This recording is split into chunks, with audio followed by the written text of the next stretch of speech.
Like, I mean, that level of extremism, I don't see that as being necessarily better than what they have going on in like Iran right now.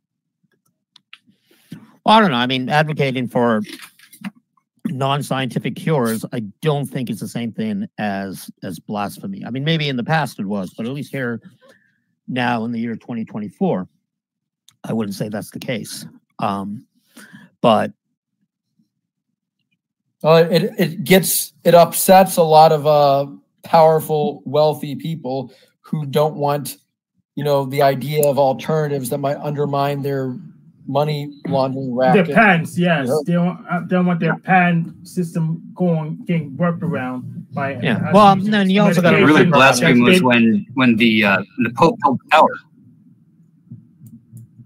Yeah, they don't want some workarounds of their system. They don't want the gravy train navigate around with some alternate path.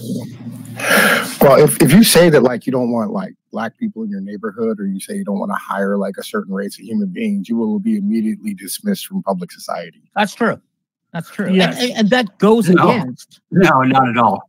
Our value of free speech. I mean, there are things which we cannot say. Yeah. We can't even have an academic conversation about it because, well, you get canceled. You get silenced. Well, yeah. I mean, like that happens all the time. And I mean, that's a regular thing, you know, like if you go against like the dogma of inclusion, you know what I mean? Because, and ultimately it is about like powerful people being able to expand the society and the managers being able to have the most amount of people in the system as possible. Right. You know, this will happen every fucking time. They'll shut you out. You'll be done. And that'll be the end of the day for you. Yeah. Well, especially these days. I mean, I saw it at these protests. Like, if I wear my IDX society, there's more. What'd you say, Uncle Fatty? Man, you were breaking up, man. Let me fix this real quick.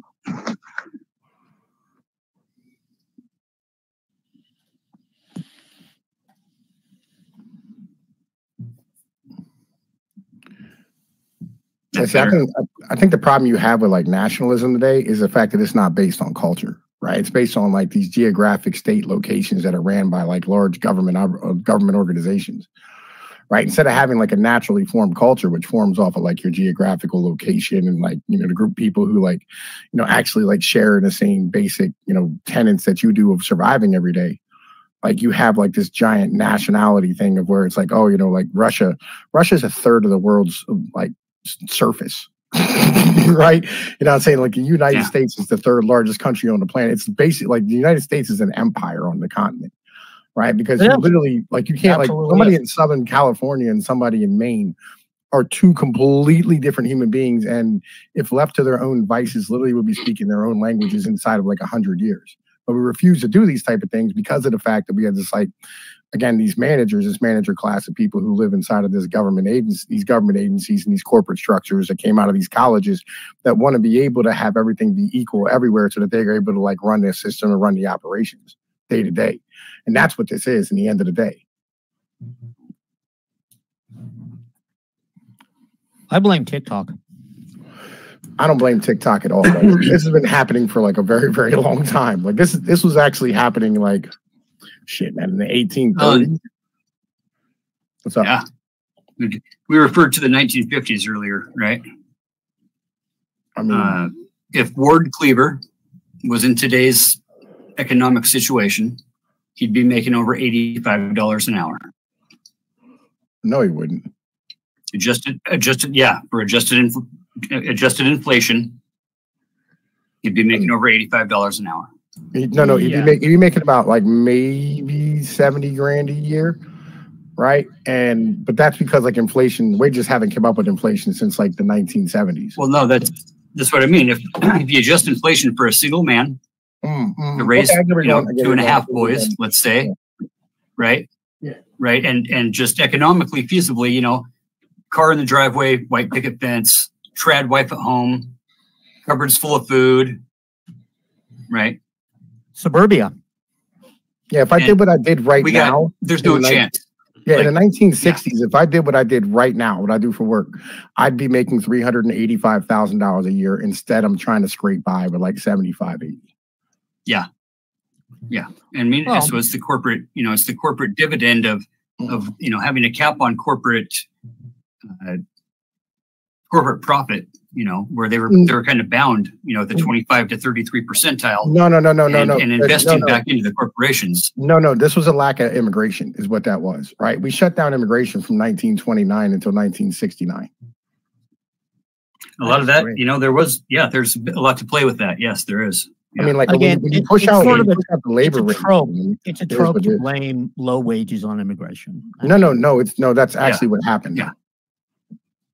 I would just say citation. So it played a part at that particular point. It did play a part, but it didn't reduce the amount of corporate profit. That's really when corporate profits started to see that spike from the 30% to the 50% range, and then they deregulated it. And now we're at like 37,000% of what the worker is making. Right when the CEOs and all this, it's the discretion between the labor and the management that gets put into the cross effect of the fucking stock investors. Well, it's basic supply. Prisons for profit. Right? When you got stock investors, like people buy stock. Yeah, that's not a thing. System. That's not a thing. That's actually not a thing. That's not a thing at all. Well, yeah, because there's prisons owned by private corporations. Again, that's not a thing. Private corporations. That's not a thing, dude. It's not actually a thing, right? 8% of our. I was in one. I was in one. Tell me they don't exist. I was in one. Listen, I was in one as a child too. But again, 8% of our prison system is actually, like owned by private prisons. And the vast majority of that is all just taxpayer funded. Yeah, but even in the state-owned prisons or county-owned prisons, a lot of stuff is outsourced here in California. And private contracted. Yeah. A company called Airmark provides all the food for the prison. Well, Bob Barker. There are no prisoners. They do not have a contract. Yeah. Bob Barker. You're in Uncle Fatty. Remember Bob Barker? Oh, you got your Bob Barker sandals. I still got my Bob Barker sandals. Fuck yeah. Yeah, man, listen, I don't have mine anymore, but I remember that Bob Barker soap was trash. Little short toothbrush. The soap was great for making dominoes, though. Carved dominoes and real nice. Yeah, but again, this is immigration, right? 100% it is immigration. It's like when you push out the labor rate, right? It is. So if without immigration, do you know how fucked we'd be? We would be completely fucked. We didn't have any people coming in. No. If we want to grow as a society, we don't need to grow. We'd have to have 4 times the amount of kids. No. We'd have to be. We would be fine, dude. This is the thing, all right? So this is important to understand. If we just cut it off right now, is what I'm saying. Oh, no. We'd be fine right now, too. It's just you wouldn't have growth anymore economically, which is fine because then the baby boomers, would just have to move in their kids. And then, listen, all of this system was set up off some really bad premises, right?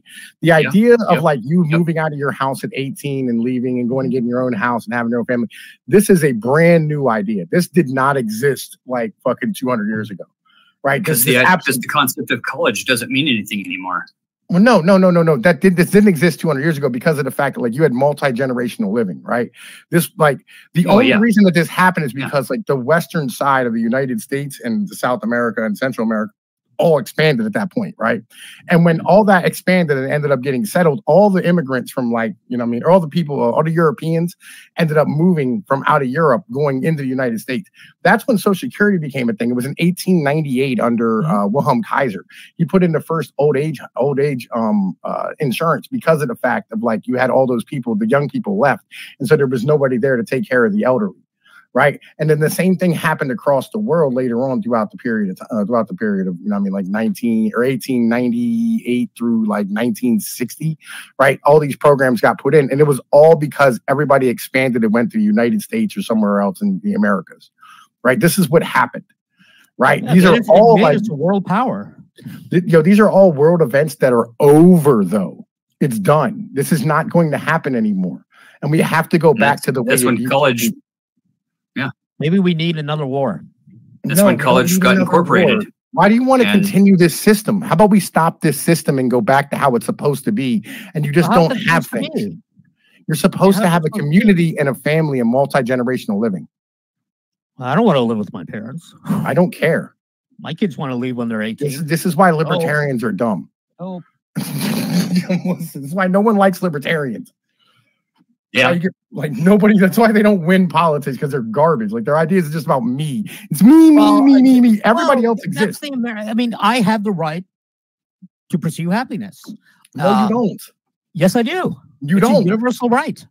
Now, and in my pursuit of happiness, I cannot hamper your pursuit of happiness. No, we don't get the right to be happy. We need to stand here and build civilizational capital for our children. We have a civilization. What are you talking about? We don't have a civilization. I'm looking at it right now. No, you're looking at a corporate structure. You're not looking at a civilization. Well, civilizations have corporations. I don't understand what you're saying. When did that begin? That's what capitalism is. When did that begin?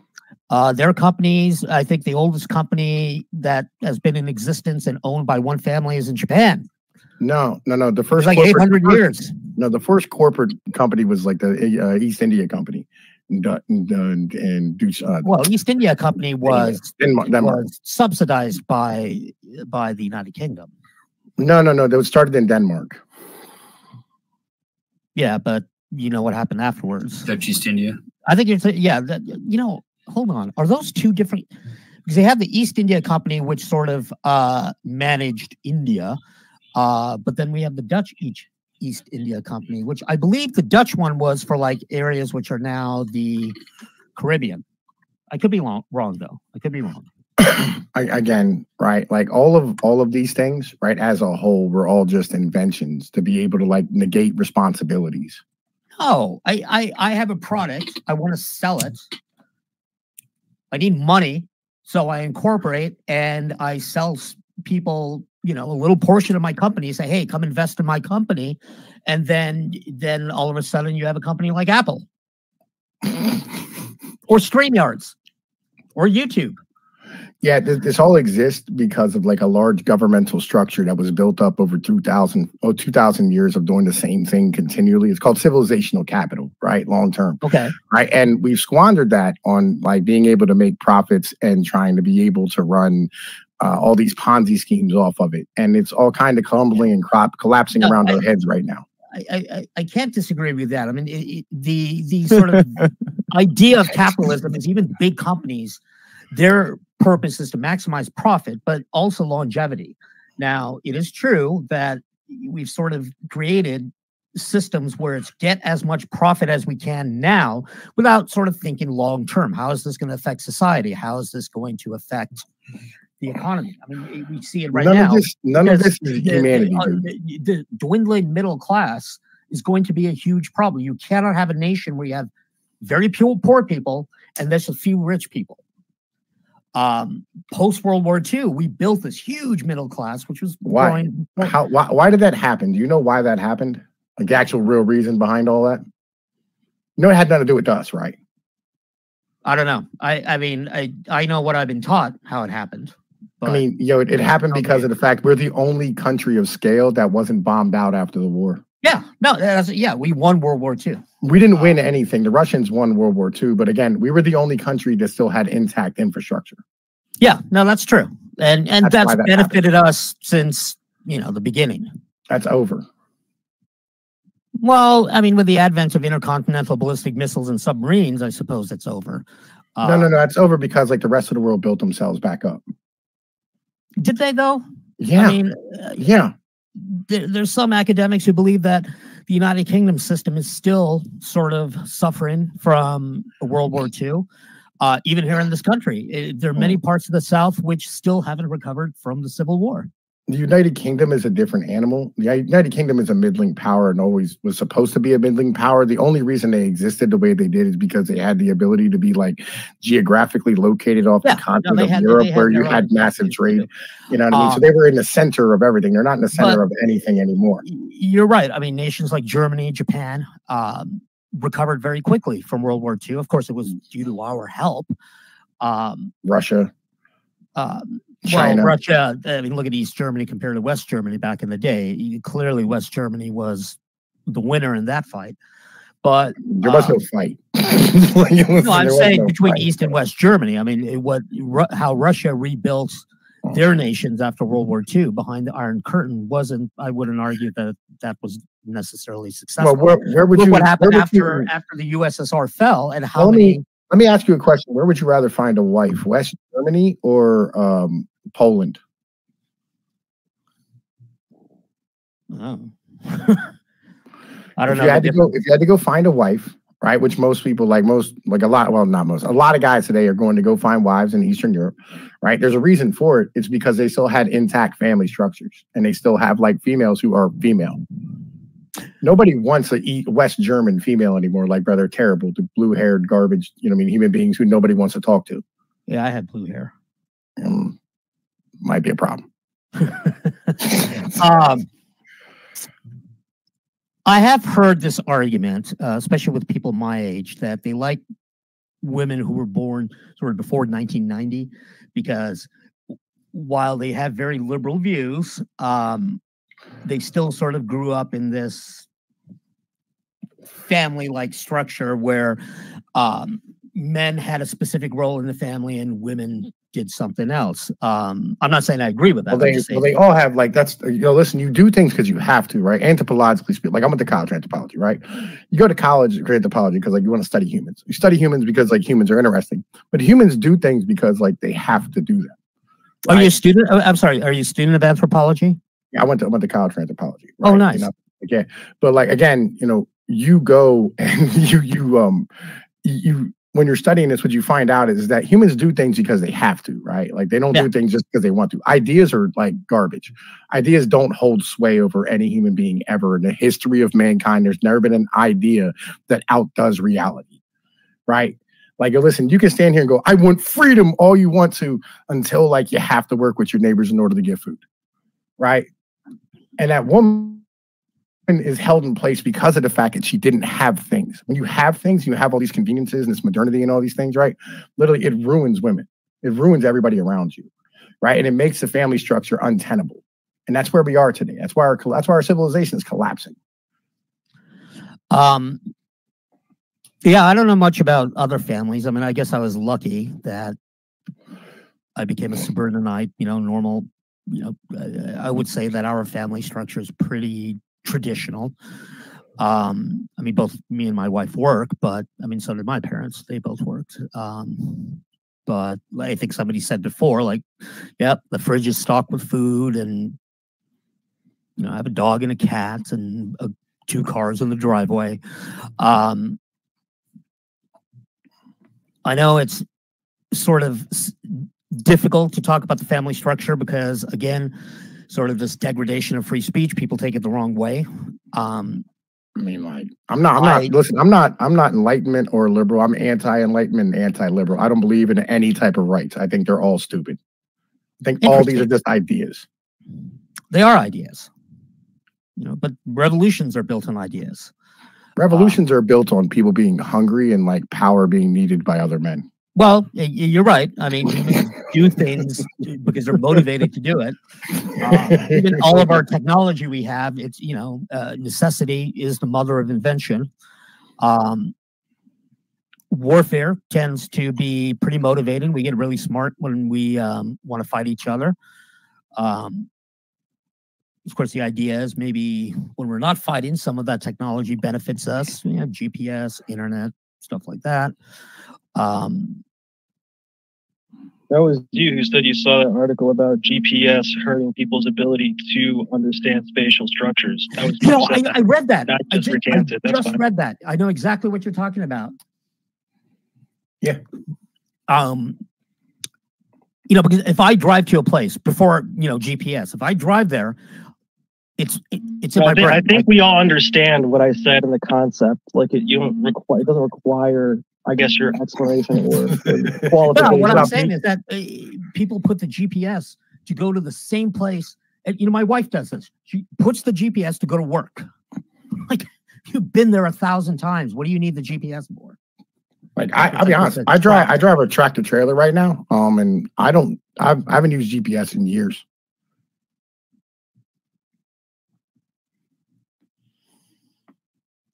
I'd say I was kind of dependent upon it. Like I went somewhere on Friday, which I'd never been before, and I was just following the GPS. Whereas if I wrote down the directions the old-fashioned way, you sort of remember. I'm thinking now, if I had to go back to that place, I wouldn't know how to get there without my GPS. Yeah, I mean, like I know where I'm going. You know what I mean? Like, you know, I go to probably like 400 places every year or so, something like that. You know what I mean? I know where all of them are in different states: Maryland, Yeah. Virginia, West Virginia, Delaware, Pennsylvania, Ohio, New York. I know where I'm going. You know what I mean? I don't need a GPS to get there. Yeah. Well, and of course, the primary use of GPS is not really to help us. It's to guide bombs and missiles. That's funny. That's a double triple right there. Triple double. In fact, though, like in the military, they're like the Navy is now once again teaching how to navigate the old way, because in warfare, what's the first thing you're going to take out? You're going to take out GPS satellites. How do you fly a plane? Do you know anything about celestial navigation? I do. I do. I was a Boy Scout. Yeah. I'd rather talk about that than where your wife goes to work and shit like this. Well, she drives at least when we have daylight savings, always during the day. I guess you could still do celestial navigation. It's kind of inconvenient in a car, though. Like, I got mountains. I have mountains. You try echolocation. Where the mountains are. Like, it's not that hard. You just put the mountains on one side of you and you know where you're going. It's really very easy. Here in California, that's, you know, you got mountain. You're going east. You're going towards the mountains. If you don't see mountains, you're going towards the ocean. Yeah. When I lived in Virginia, I really got... You know this isn't an interview, right? Good job, B. Well, you brought up the topic. Like, no one's interviewing you, dude. Like, no one's asking you these questions. You're coming up with them on your own and spouting them out as if, like, you're having trouble. Yo, B, what are you doing, dog? What are you doing, man? What are you doing? I don't know what anyone's doing. Yeah, but like, man, listen, the whole point of this is like nationality and nations and all these type of things, right? Like, listen, you need to have a culture first. That's why, like, Christian nationality, which is like, I think where this whole thing started off, it's kind of dumb. Like, Christianity, literally, like it's how it works is you have a culture, right? It's based on like your geographic location as a human being. Like, you live in the mountains, you live in the coastline, you live in the plains, whatever it is, right? And then you'll have, like, say, like a harvest festival, and you'll have, you know what I mean, like all these, you know what I mean, these things that happen throughout the year. Like, you plant during a full moon, and, like, you know, you'll have like all these practices. When a religion comes through, what ends up happening is that religion like solidifies that culture, writes it down, and ends up like making it a long-term thing, right? And everybody's reaching for religion because they don't understand that they don't have a culture. Because all of our culture is based off of like this corporate idea, right?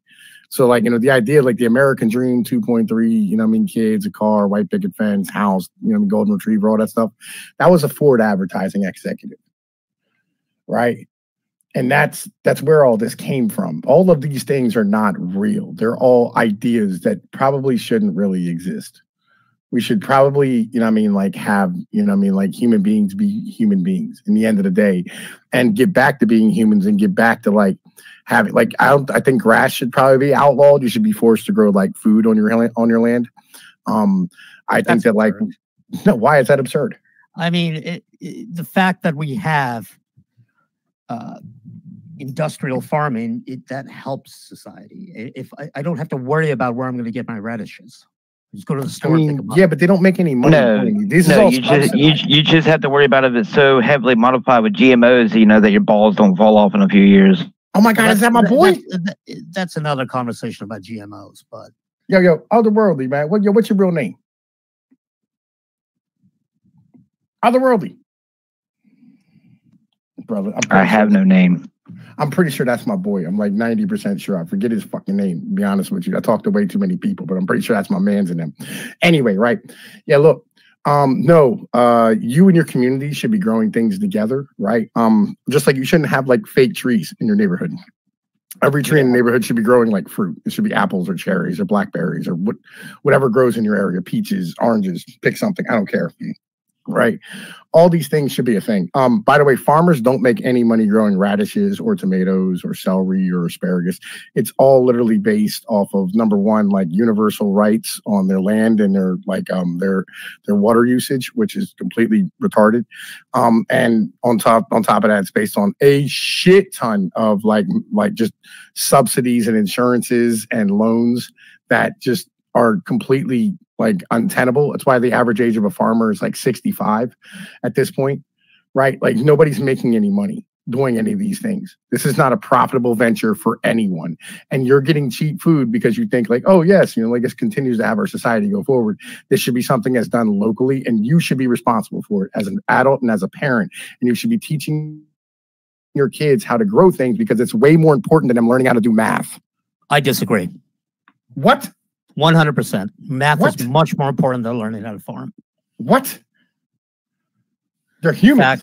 I mean, how would learning how to farm, other than understanding how a farm works, which is part of their education, but teaching them how to grow oranges, how would that benefit them unless they want to be a farmer? Because they eat food. Yes. We get food from other people who farm. You're an animal. You do realize you're an animal. I'm well aware that I'm an animal. Are you sure? I mean, because it sounds like you don't know that you're an animal. All right. We don't need no fucking advice from Nick Zoll. You fucking cuck. All right. You like to watch your wife get banged by black dudes. You told us yourself. You fucking piece of shit, Luciferian faggot. We don't need none of your information. You can go fuck yourself with a big black dick. Yo, goddamn it. I'm so tired of these fucking guineas just walking in here, fucking saying all types of retarded shit all the fucking time. Like, goddamn it. My boy Mike. Yo, yeah, I'm saying, listen, you're an animal and you're a human being. You should probably know how to, like, you know, grow your own food. Oh, because I'm a human being, you know, we create technology. Technology allows us. No, that's not what humans do. Humans eat and fuck and live and are social. You don't create technology. That's not what humans do. No, that's not what human animals do. So then why do you use a computer? Again, because it's available at the moment. Do you know how to build a computer? Yes. Where did you learn how to do that? Fucking around to figure it out. So you can build a circuit board? Yes. Okay. How does a transistor work? It repeats. It's kind of a prerequisite. You got to build a transistor first. How does it work? Yeah. How would you build one? Plastic injection molding, copper resistors. Well, what's inside of it? How does it work? What does it do? Where do you put it in the circuit board? I mean, again. What about capacitors? Where do they go? Capacitors go on the input for your electricity. How does a capacitor works by storing it's a chemical device. No, actually, it's a chemical device that stores electricity. It's not always chemical. It's usually chemical. It's a chemical device that stores electricity and ends up shooting out large amounts of voltage very quickly. Yeah, it creates a voltage potential. So you listen, I know all these things. All right? So different capacitors have different sizes. You see, my point is. Yeah. Listen, I've held capacitors in my hand that would literally blow you out of the water. No technology. Like, quite literally, like, bro, they would throw you back. Yeah, but you're advocating no technology. Just no. Again, listen, I don't need any of that shit. You know what I need? I need to be able to have like a shovel and like a rake and a hoe and some chickens and you know what I mean, right? This is what we need as human beings. You need to do this because this is how humans are supposed to live. That way you need your neighbors as well because they're going to have other things growing other than you. And you can stand here and have social, need for them, right? That's why we don't know our neighbors is because we don't need them. It's true. We don't need them. I mean, I only know 2 of my neighbors. You should know all your neighbors. Why? Because you're an animal and you live in a community. You know what community means? You know what com means in Greek? You know where it comes from? It means together. That's great. Communicate means together, right? Like literally community together. Communism together, right? Like all these things. Why do I have to know who my neighbor is? Because your children are being raised around them and they're their children. They're not. They're not.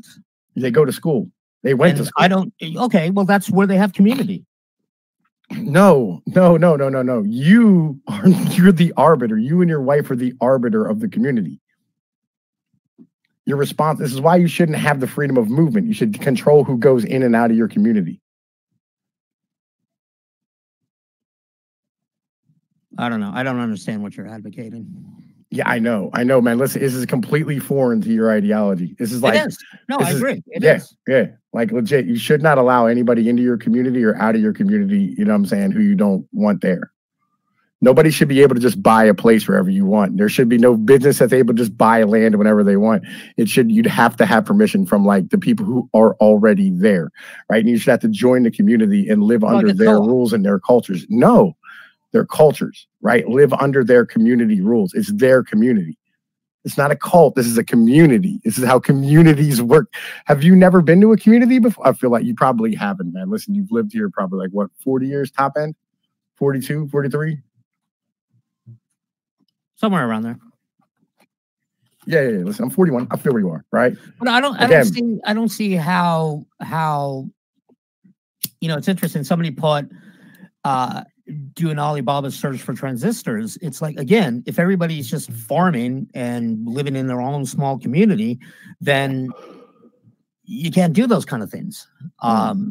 I can't build transistors for people because I have to farm my food.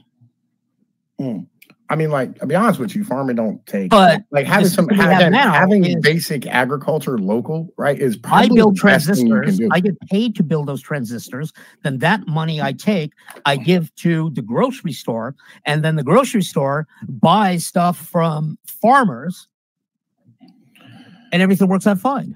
Yeah, it doesn't though. But it does. It doesn't. It's not working out fine. Again, it's not working out fine. How so? I mean, number one, like the land sinking, you know what I mean, in California and in the Midwest where like they're drawing too much water out. Number two, we have like about 30 cycles of the crops yet before the whole thing, you know what I mean, is no longer tenable as land. We somehow took the most unmolested nature in like the history of mankind that we've ever found and destroyed it inside of like 100 years because like we're greedy fucks. How would home farming help that? Then I have to irrigate it. It's still going to use up a lot of water. In fact, you probably could end up using more water. No, because you have a house that literally every time it rains, you know what I'm saying? Like the water. It doesn't rain where I live. It hardly ever rains. I mean, maybe you shouldn't live there. Well, that's Southern California. You know, we import our water from other places. Yeah. Y'all probably shouldn't live there. Actually, you probably should be a very, very small population. You do have water that used to be there, but it all got drained off because you're not in Southern California. In Southern California, it's not sinking. We don't get sinkholes because we're pulling up water from the ground. It's happening all over. We get our water from Central and Northern California is having this problem massively. Yeah, no, Central California is having this problem. They use a lot of water because Central California is all farming. I mean, California is one of the biggest farming states in the union. Yeah, because the weather's amazing. Well, but they're also like growing almonds and shit like that, and pistachios that take almonds, like, an insane amount of water. Like, we should not be farming that shit. I mean, it's like, no. What they should be doing is they should be charged for how much water they're using. That way, the pistachios and the almonds that they grow actually have a real cost attached to them. That's like viable.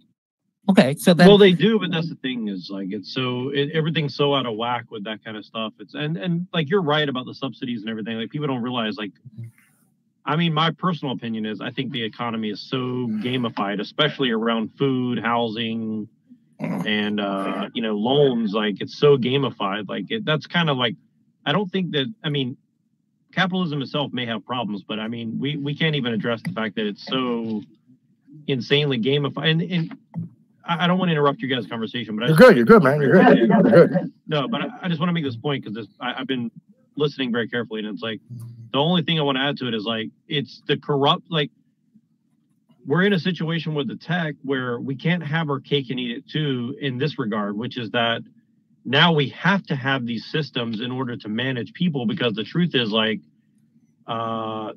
people are corrupt in every race and every culture and whatever, but I think we can all kind of somewhat agree that like Western culture was the best adapted to this level of technology, and now we're mixing everybody into that level of technology without getting them the same ethics. And again, like I'm not making a racial thing as much as a cultural thing, but what I'm saying is like this technology, you can't just let it be out in the open and just not have a giant system of control in order to do it.